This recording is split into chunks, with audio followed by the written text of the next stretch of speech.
Friends, जैसा कि आप जानते हैं कि मैं एक ऑप्शन बायर हूँ। बैंक निफ्टी के ऑप्शंस में बाइंग करता हूँ और इंट्राडे ट्रेड करता हूँ। तो कुछ रूल्स हैं जिस रूल्स को मैं फॉलो करता हूँ इंट्राडे ट्रेडिंग के लिए, और उस रूल्स से मुझे काफ़ी हेल्प मिली है एक सक्सेसफुल ट्रेडर बनने में। देखिए, सक्सेसफुल ट्रेडर बनना कोई चुटकियों का काम नहीं है।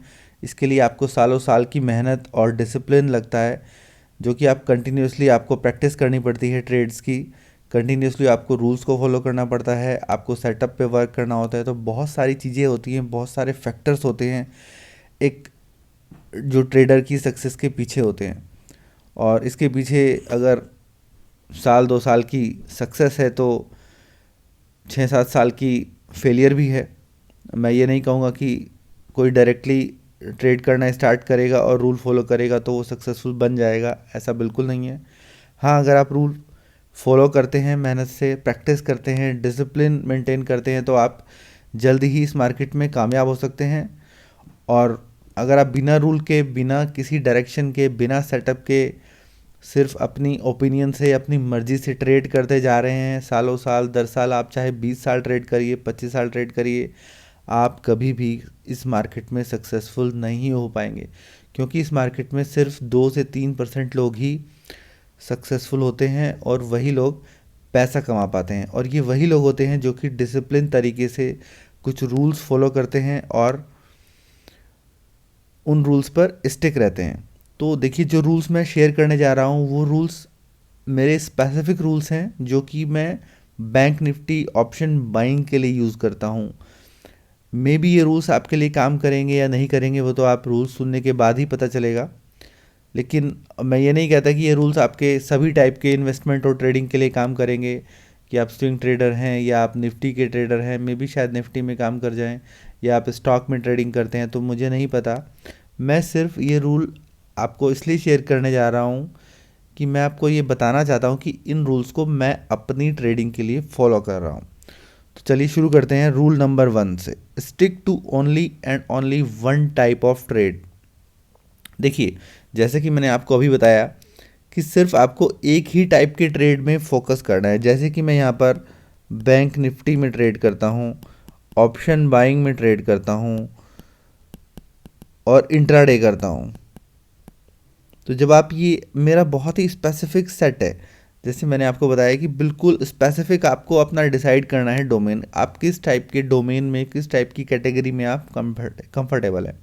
आप निफ्टी में कर सकते हैं, आप बैंक निफ्टी में कर सकते हैं, आप स्विंग ट्रेडिंग कर सकते हैं, आप स्टॉक्स में कर सकते हैं, आप कमोडिटी में कर सकते हैं, आप कहीं भी कर सकते हैं। लेकिन ये आपको डिसाइड करना है कि आपको क्या सही लगता है। मैंने बहुत सारे ट्रेड किए, बहुत दिनों तक ट्रेडिंग की है, तो फाइनली जो मुझे सक्सेस आकर मिली है वो बैंक निफ्टी ऑप्शन बाइंग में मिली है। तो कहीं ना कहीं मेरी जो ट्यूनिंग है वो इसके साथ बैठ गई है। मैंने निफ्टी में भी ट्राई किया, नहीं फॉलो कर पाया। मैं कमोडिटी में किया, नहीं हो पाया। लेकिन मैं फाइनली बैंक निफ्टी में कर रहा हूँ और बहुत अच्छा ट्रेड कर रहा हूँ और कंटिन्यूसली इसमें प्रॉफिट हो रहा है। इसमें देखिए, बैंक निफ्टी में सक्सेस होने का जो रीज़न मुझे समझ में आया है, वो मेरी पर्सनल ओपिनियन है, वो क्यों है। देखिए, उसका रीज़न ये है कि बैंक निफ्टी में जो कंपोनेंट्स होते हैं वो सिर्फ 4 या 5 बैंक्स होते हैं, जिसके बेस पे ये बैंक निफ्टी इंडेक्स मूव करता है। 4-5 बैंक होते हैं, जैसे कि HDFC बैंक, ICICI बैंक, आपका axis bank, Kotak Mahindra bank, SBI। ये देखिए 5 बैंक होते हैं मेनली, जो कि इंडेक्स को मूव कराते हैं। और देखिए, इसमें दूसरी बात ये कि सभी एक ही सेक्टर को बिलोंग करते हैं। अगर कई बार बैंकिंग अगर सेक्टर ऊपर जा रहा है तो काफ़ी चांसेस होते हैं कि ये एक ही डायरेक्शन में जाने का इनका चांस रहता है। जबकि जो निफ्टी है, निफ्टी 50 में स्टॉक्स बहुत ज़्यादा हैं और उसमें डिफरेंट डिफरेंट इंडस्ट्री के स्टॉक हैं। सपोज़ करिए, अगर आप FMCG ऊपर जा रहा है और फार्मा नीचे जा रहा है तो इंडेक्स को न्यूट्रल कर देते हैं या उसकी डायरेक्शन क्लियर नहीं हो पाती है। तो मुझे जो समझ में आया कि बैंक निफ्टी में ट्रेड करना ज़्यादा सही रहेगा। देखिए, फिर से मैं कहूँगा, ये मेरी पर्सनल ओपिनियन है, ये मेरा अपना एक्सपीरियंस कहता है। मे बी आपके साथ कुछ दूसरे टाइप का एक्सपीरियंस हो, उसके बेस पर आपको डिसाइड करना है कि वो क्या सही है और क्या गलत है। इस मार्केट में सही और गलत कुछ नहीं होता। आपका अपना सेटअप, आपके अपने रूल, आपका अपना डिसिप्लिन होता है जो कि आपको कोई नहीं सिखा सकता है, सिर्फ बता सकते हैं। सीखना आपको खुद पड़ेगा। तो चलिए रूल नंबर 2 की तरफ चलते हैं। मेरा रूल नंबर 2 है यहाँ पर, सिंपल सेटअप वर्क्स बेस्ट। देखिए, मार्केट में जो सिंपल सेटअप्स होते हैं ना, वही अच्छे से काम करते हैं। बाकी जो भी आप यूट्यूब पर देखते हैं कि बहुत ही कॉम्प्लेक्स स्ट्रेटजी होती हैं, बहुत ही कॉम्प्लेक्स इंडिकेटर्स होते हैं, वो मार्केट में कभी काम नहीं करेंगे। ये मैं आपको चैलेंज के साथ लिख कर दे सकता हूँ। देखिए, जो सिंपल सपोर्ट एंड रेजिस्टेंस होते हैं, जैसे मार्केट एक रेंज में मूव कर रहा है, आप सिंपल सपोर्ट एंड रेजिस्टेंस पे ट्रेड कर सकते हैं। आप ट्रेंड लाइन पे ट्रेड कर सकते हैं कि आपको ये 4-5 सेटअप अपने माइंड में रखने पड़ेंगे। आपको इन्हीं पर प्रैक्टिस करनी पड़ेगी। आपको अगर मार्केट देखिए, जैसे सपोज करिए नीचे आ रहा है, तो उसमें आपको एक हैमर कैंडल मिल सकती है। ये हैमर कैंडल बहुत अच्छे से वर्क करती है। उसके बाद आप शूटिंग स्टार, बुलिश हरामी और बियरिश हरामी, इन कैंडल्स के बारे में आपने सुना होगा। अगर ये बहुत ही बेसिक्स कैंडल हैं, इनके बारे में अगर नहीं सुना तो आप इंटरनेट पर सर्च कर सकते हैं। देखिए, इन कैंडल्स के बारे में सीखने में तो आपको 1 ही मिनट लगेगी, लेकिन इन कैंडल्स पे प्रैक्टिस करने के लिए आपको साल 6 महीना लग जाएगा अगर आप प्रैक्टिस करते हैं। बहुत ही बेसिक्स, बहुत ही सिंपल कैंडल है, लेकिन इन पे आप जब ट्रेड करते हैं तो आपको उसकी प्रैक्टिस करने में साल 6 महीना लग जाएगा। आपको आपको देखिए, अगर प्रैक्टिस करना चाहते हैं तो सिर्फ सपोर्ट, रेजिस्टेंस, बेसिक कैंडल्स और ट्रेंड लाइन पर प्रैक्टिस कीजिए। इनको सीखिए, और इनमें कंटेंट सीखने के लिए बहुत छोटा कंटेंट है आपके पास, लेकिन इनकी प्रैक्टिस और इनकी अंडरस्टैंडिंग में इतनी गहराई है कि उसको समझने में, आपको इम्बाइब करने में, अपने अंदर एब्जॉर्व करने में टाइम लगता है। तो आपको याद रखना है rule number 2, simple setup works best. आसान जो सेटअप होते हैं, जो सिंपल सेटअप्स होते हैं, वही मार्केट में काम करेंगे। Rule number 3, practice practice practice. जो भी सेटअप आप सीखते हैं, आपको 3-4 सेटअप पकड़ने हैं, आपको सपोर्ट एंड रेजिस्टेंस तलाशने हैं, आपको रिवर्सल्स ढूंढने हैं, आपको ट्रेंड लाइन ढूंढनी है, और आपको उनको प्रैक्टिस प्रैक्टिस प्रैक्टिस करनी है। प्रैक्टिस प्रैक्टिस प्रैक्टिस, और कुछ नहीं। बिना प्रैक्टिस के आपका कुछ नहीं हो सकता। आप कितने भी रूल मार्केट में सीख लें, आप कितना भी ज्ञान इकट्ठा कर लें बुक से, लेकिन जब तक आप उस रूल्स को, उस थ्योरी को अप्लाई नहीं करेंगे, तब तक आपका ट्रेड में आप सक्सेसफुल नहीं हो सकते। Rule number 4, trade rule based, note emotion based. जब भी आप ट्रेड लेंगे, आपको अपने आप से 3 बार पूछना है कि ये जो ट्रेड मैं लेने जा रहा हूँ, ये सेटअप बेस्ड ट्रेड है या इमोशन बेस्ड ट्रेड है। अगर तीनों बार आपका आंसर आता है कि नहीं, ये रूल बेस्ड ट्रेड है, तो आप उस ट्रेड को लीजिए। अगर आपको लग रहा है कि नहीं, यहाँ पर आपकी इमोशंस वर्क कर रही हैं, जैसे कि मार्केट खुला और एक दिन पहले आपको बड़ा लॉस हुआ है, उस लॉस को आप रिकवर करने की जल्दी में हैं, और आप चाहते हैं कि जल्दी से वो लॉस रिकवर करने के लिए आप जल्दी से ट्रेड ले लें, क्योंकि आप इस दिन का इंतज़ार कर रहे थे कि आज मार्केट खुलेगा और मैं जल्दी से ट्रेड लेकर अपना कल का लॉस रिकवर कर लूँगा। तो बिल्कुल भी ट्रेड मत लीजिएगा, क्योंकि ये जो ट्रेड आप लेने जा रहे हैं, ये इमोशन बेस्ड ट्रेड है। ठीक है, तो आप अपनी चेकलिस्ट बनाइए, उसमें चेकलिस्ट में टिक करिए कि हाँ, आपने ये जो ट्रेड लिया है वो आपका सेटअप बेस्ड ट्रेड है।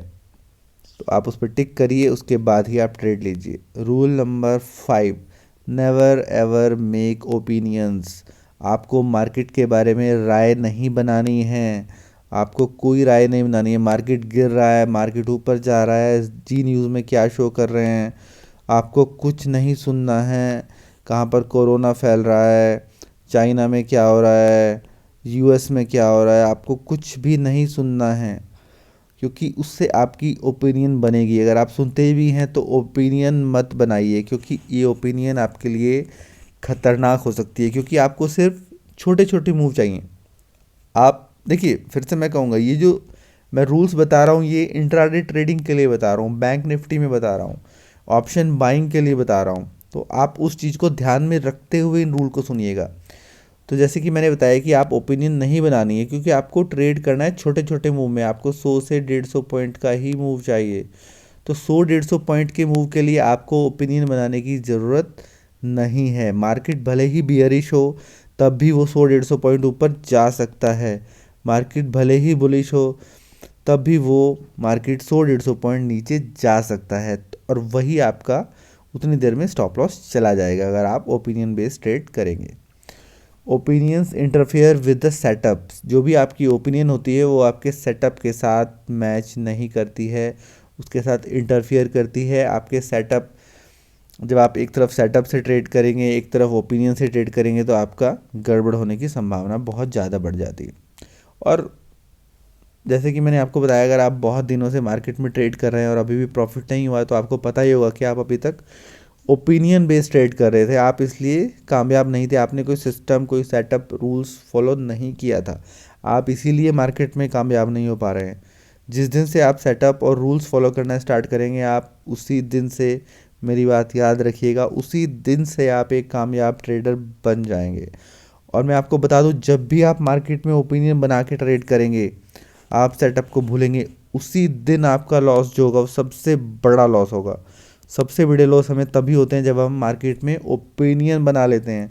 अगर मुझे लग रहा है कि आज मार्केट नीचे जाएगा, और भले ही मेरा जो सेटअप है मैं उसको भूल जाता हूँ और मैं एक नीचे का ट्रेड लेता हूँ, लेकिन सडनली मार्केट में एक बड़ी कैंडल आती है और मार्केट ऊपर की तरफ निकल जाता है, लेकिन मेरा जो बायस्ड माइंड है, मेरी जो ओपिनियन है, वो मुझे अभी भी बोल रही है कि नहीं, मार्केट नीचे ही जाएगा, और कैंडल्स पे कैंडल बनती जा रही हैं ऊपर, और मैं अपना ट्रेड काटने का नाम नहीं ले रहा हूँ, मैं अपना ट्रेड काट ही नहीं रहा हूँ, तो उस केस में आपको बड़ा लॉस होगा। तो मैंने जैसे कि बताया आपको, आपकी जो ओपिनियन होगी वो आपको सबसे बड़े लॉस कराएंगी।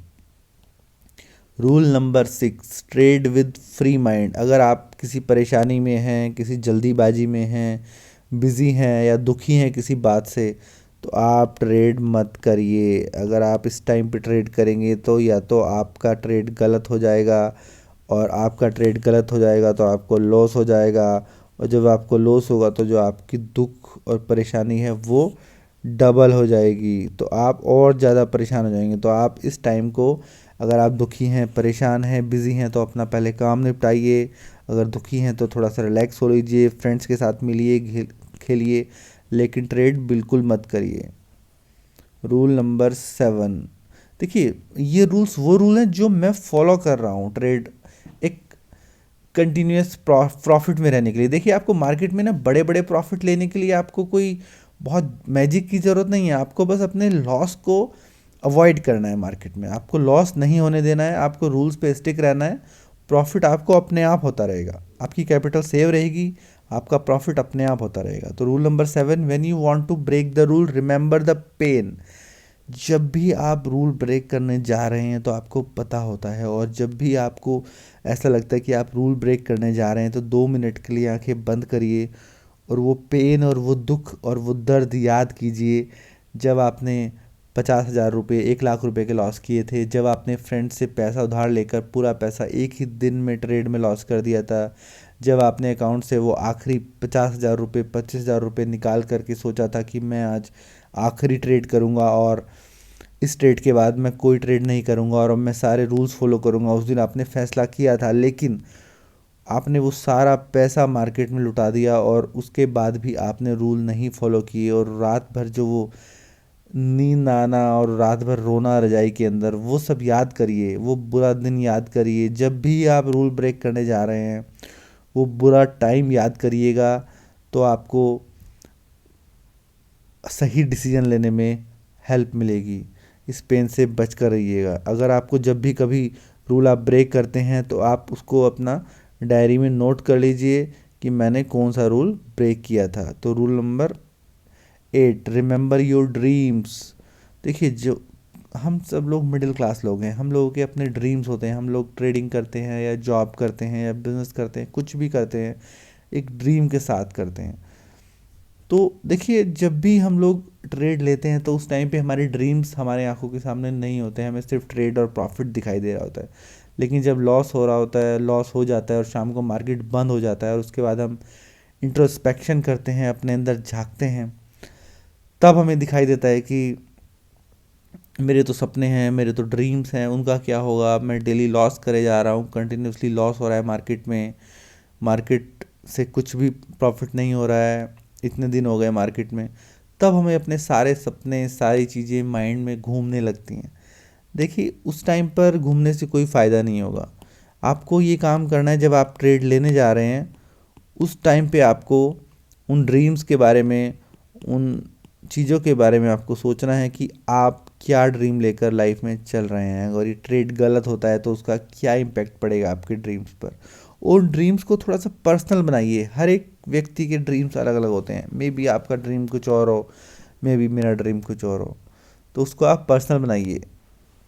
Rule number 9, remember your sacrifices. देखिए, कोई भी ट्रेडर बनना चाहता है या ट्रेडर बनने की कोशिश कर रहा है, वो उसके पीछे एक स्टोरी होती है, उसके सेक्रीफाइस होते हैं। किसी ने अपना करियर दांव पे लगाया होता है, किसी ने अपनी हेल्थ ख़राब कर ली होती है, किसी ने अपना एजुकेशन को छोड़कर ट्रेडिंग में आया होता है, तो किसी ने पैसे उधार लेकर ट्रेडिंग स्टार्ट की होती है। तो देखिए, बहुत चीज़ें होती हैं। आप अपने सेक्रीफाइस को याद करिए।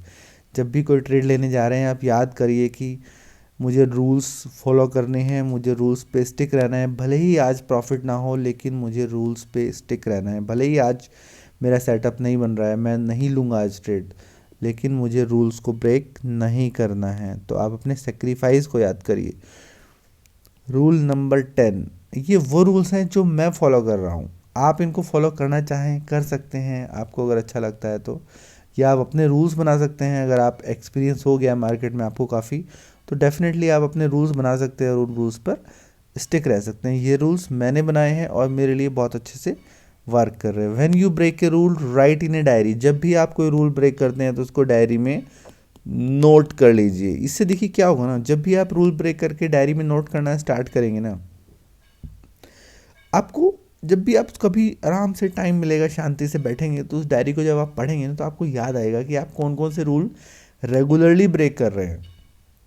या तो आप पोजीशन साइज एक्सीड कर रहे हैं, या आप प्रॉफिट में आने के बाद भी पोजीशन को स्क्वायर ऑफ नहीं कर रहे हैं, या आप लॉस को कट नहीं कर रहे हैं। आप क्या नहीं कर रहे हैं, वो चीज़ें आपको देखिए। या बिना सेटअप के ट्रेड ले रहे हैं, वो सब आपको जब आप लिखेंगे तभी आपको पता चलेगा। क्योंकि हम लोग की देखिए मेमोरी बहुत शॉर्ट होती है इंसान की। हम लोग ज़्यादा दिन तक कुछ भी याद नहीं रख पाते हैं, चाहे दुख हो चाहे खुशी हो, वो चीज़ भूल जाते हैं, बहुत जल्दी भूल जाते हैं। बड़े से बड़ा पेन, बड़े से बड़ा लॉस माइंड से चला जाता है। देखिए, आप उसको लिखने की आदत डालेंगे ना, उस रूल को ब्रेक करने के बाद आपको कितना लॉस हुआ, आपको कैसा लगा, वो सब चीज़ें लिखने की आदत डालेंगे तो आप ना उसको जल्दी सीख पाएंगे मार्केट में ट्रेडिंग। तो rule number 11, use only 25% fund for a trade. देखिए, अगर आपके पास मान लीजिए 1 लाख रुपए है, मान लीजिए, ठीक है, मान लीजिए 1 लाख रुपए, तो आपको क्या करना है, सिर्फ जो एक ट्रेड लेंगे ना, एक ट्रेड लेंगे आप, तो उसको 25,000 रुपये का ही लेना है कोई भी ट्रेड। अगर आपके पास सपोज करिए 40,000 रुपये हैं, तो आपको ट्रेड लेना है 10,000 रुपये का। ठीक है, एक ट्रेड की बात कर रहा हूँ मैं। दिन में 1-2 ट्रेड ले सकते हैं, 3 तक भी ले सकते हैं, 1-2 या 3 ट्रेड ले सकते हैं, उससे ज़्यादा नहीं लेना है। लेकिन हर एक ट्रेड में आपको अपना जो भी आपके पास पैसा पड़ा हुआ है, सेविंग अकाउंट में नहीं, ट्रेडिंग अकाउंट में जो भी पैसा पड़ा हुआ है, उसका 25% आपको मैक्सिमम यूज़ करना है ट्रेडिंग के लिए। ठीक है। रूल नंबर 12, मैक्सिमम लॉस 20% पर ट्रेड। देखिए, अब ये जो आपको 20% की फिगर बहुत बड़ी लग सकती है, लेकिन अगर आप एक इक्विटी ट्रेडर हैं तो बहुत बड़ा लॉस है। ये कमोडिटी में है तो बहुत बड़ा लॉस है, स्विंग में है तो भी बड़ा लॉस है। लेकिन मैं यहाँ पर ऑप्शन बाइंग की बात कर रहा हूँ। जैसे कि आपको मैंने पहले ही बताया था, मैं एक ऑप्शन बायर हूँ बैंक निफ्टी में। तो आपको 20% का लॉस जो होगा वो एक ऑप्शन में नॉर्मल लॉस है। 20% का प्रॉफिट, 30% का प्रॉफिट, 50% का प्रॉफिट, इवन 100% का भी यहाँ पर प्रॉफिट होता है ऑप्शंस में। तो 20% का लॉस जो है वो एक ऑप्टिमम लॉस है। तो मैं मान के चलता हूँ कि आपको 20% का लॉस आप ले लीजिए। अगर लॉस आ रहा है तो उससे ज़्यादा आपको लॉस नहीं लेना है। जैसे आपका ट्रेड साइज़ है सपोज करिए 25,000 का, तो इसका 10% हुआ 2500 और 20% हुआ इसका 5,000। तो आपको 5,000 से ज़्यादा का लॉस नहीं लेना है। Rule number 13, 20% profit, close 75% positions. अगर आपका ट्रेड साइज़ 40,000 है और आपको स्क्रीन पर दिख रहा है 8,000 का प्रॉफिट, तो आपको क्या करना है, आपको अपनी 75% पोजीशन क्लोज कर देनी है। मान लिया आपने 4 लॉट में ट्रेड कर रहे हैं, तो आपको 3 लॉट बुक कर लेना है और एक लॉट को कंटिन्यू करना है। इसका एसएल कर देना है आपको कॉस्ट टू कॉस्ट करके आपको एसएल कर देना है और 75% पोजीशन आपको 20% प्रॉफिट जैसे ही दिखता है आपको इमीडिएटली बुक कर लेना है। ठीक है, तो ये मेरे थे रूल यहाँ पर जो ऑप्शन के हैं, और इन रूल्स को आप भी फॉलो करिए और चैनल को सब्सक्राइब करिए। और मैं देखिए अभी जो मैंने आपको बताया था कि ट्रेंड लाइन और सपोर्ट, रेजिस्टेंस और कैंडल्स, बेसिक कैंडल्स, ये 3 चीज़ें मार्केट में काम करती हैं। इनके ऊपर एक एक वीडियो में बहुत डिटेल में बनाने वाला हूँ, जिसमें आपको ट्रेंड लाइन के बारे में विद एग्जांपल, मैं बैंक निफ्टी की एग्जांपल दूंगा आपको, यहाँ पर सिर्फ बैंक निफ्टी की एग्जांपल दूंगा कि किस तरीके से मार्केट ट्रेंड लाइन को फॉलो करता है और किस तरीके से आप उसमें ट्रेड लेके 50 से इसमें 80 से 100 पॉइंट एक उसमें ले सकते हैं सिंगल शॉट में। ऐसे ही सपोर्ट रेजिस्टेंस देखिए किस तरह से फॉलो करता है, उसके ऊपर मैं डिटेल वीडियो बनाऊंगा। और कैंडल स्टिक्स तो मार्केट की जान है, कैंडल स्टिक को आपको कैसे रीड करना है, कैसे कैंडल स्टिक से रिवर्सल आपको फाइंड आउट करना है, उसके बारे में मैं डिटेल वीडियो बनाऊंगा। तो इसको चैनल को सब्सक्राइब कर दीजिए और बेल आइकन को प्रेस कर दीजिए। Thank you.